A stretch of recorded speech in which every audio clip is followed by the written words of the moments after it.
Je pensais à un exemple concret, parce qu'il y a quelques jours, il y a eu un naufrage de migrants en Méditerranée. Et à la suite de cette information, il y a eu des messages, je les ai encore, ils sont toujours là, 3 jours après, les poissons vont se régaler, des choses comme ça qui sont quand même extrêmement violentes, parce qu'il y a des centaines de morts, des gens qui sont désespérés. Ça reste. C'est normal, ça ? Alors, ce que nous trouvons de mauvais goût ou désagréable, est-ce qu'il faut pour autant le censurer ? Disons que non. On ne va pas le censurer, même si c'est quelque chose qui nous déplaît fortement.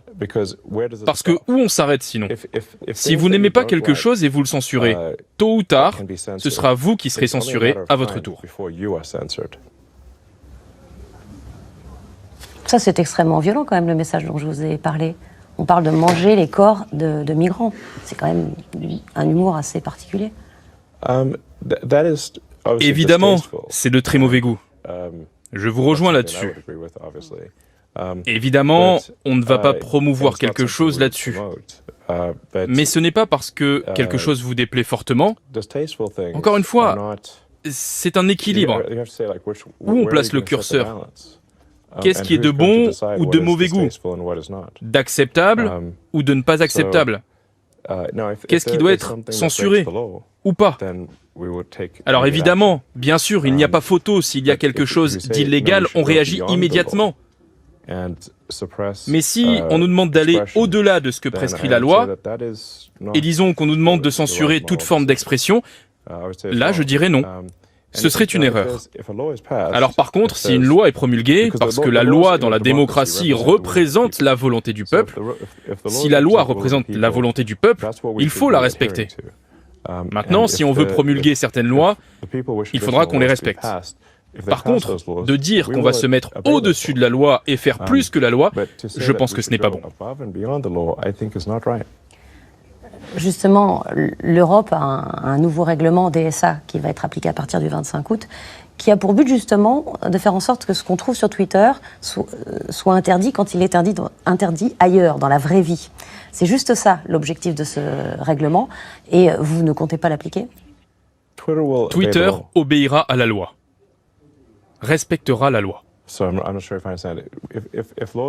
une loi est promulguée, je me répète, Twitter s'engage à la respecter. C'est un règlement européen, donc vous allez respecter ce règlement européen, parce que de toute façon, sinon, vous paierez des amendes. Ça pourrait être 300 millions de dollars dans un premier temps, et vous pourrez même être banni de Twitter. Vous ferez tout pour ne pas être banni, pas de Twitter, d'Europe. Oui, je l'ai déjà dit, Twitter respectera la réglementation. C'est la 4e fois que je le dis. Ou la 3e. C'est bien qu'on l'entende, parce que il y a quelque temps, le ministre Barrot en doutait et vous menaçait de vous bannir de France et d'Europe. Vous l'avez entendu, ce message-là aussi. Vous savez, encore une fois, pour la énième fois, Twitter ne va pas violer la loi. Twitter va respecter la réglementation.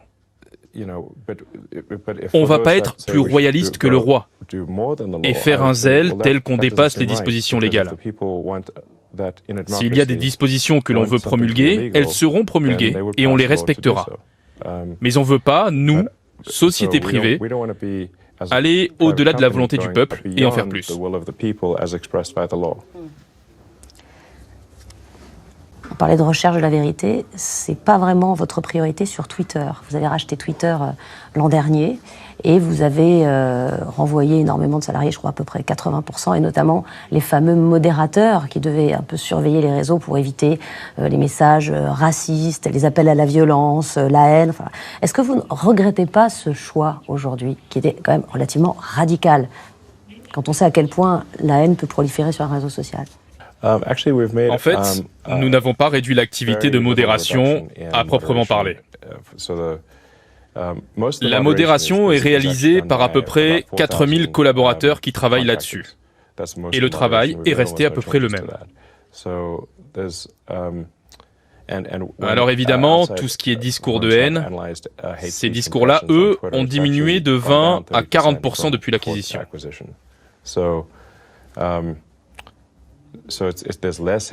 Donc c'est moins, pas plus. C'est pas ce que disent les différentes enquêtes qui ont été menées, c'est plutôt le contraire en fait. C'est une explosion de ces discours-là qui a été relevée. Alors je ne sais pas de quelles statistiques vous parlez. C'est différentes études qui ont été faites d'ailleurs, y compris par les Américains, qui ont compté, y compris vos interactions avec les extrémistes que vous pourriez effectivement encourager sur les réseaux sociaux, le retour des comptes qui avaient été supprimés. C'est tout ce constat-là qui ont fait partir d'ailleurs des annonceurs. Écoutez, moi j'ai vu une étude très rigoureuse qui a mesuré le nombre de messages de haine qui avait diminué, je crois, de 30%. Alors il faudrait regarder les données. Sans les données, on ne peut rien prouver, rien avancer. Oui, on peut faire étude contre étude, mais c'est sûr que vous-même, vous n'avez pas constaté ces discours-là de plus en plus haineux. Non, je persiste à dire qu'il y en a moins. À moins d'avoir une définition très élargie du message de haine. Mais il faut éviter d'avoir une définition trop large. Car si tout devient message de haine, évidemment, on ne peut plus rien juger, ou alors il faut tout censurer. Mais ça bloquera complètement la liberté d'expression. Mais l'exemple qui me vient à l'esprit, c'est la manipulation habile pour tromper le public. Lui faire croire des choses invraisemblables. Une intelligence artificielle astucieuse pour déclencher une guerre avec des faux comptes en suscitant la colère partout, par exemple. L'intelligence artificielle pourrait créer suffisamment de colère sur les réseaux sociaux pour déclencher une guerre, c'est possible. Mais alors, vous comprenez que l'Europe se soit saisie de ce sujet et veuille réguler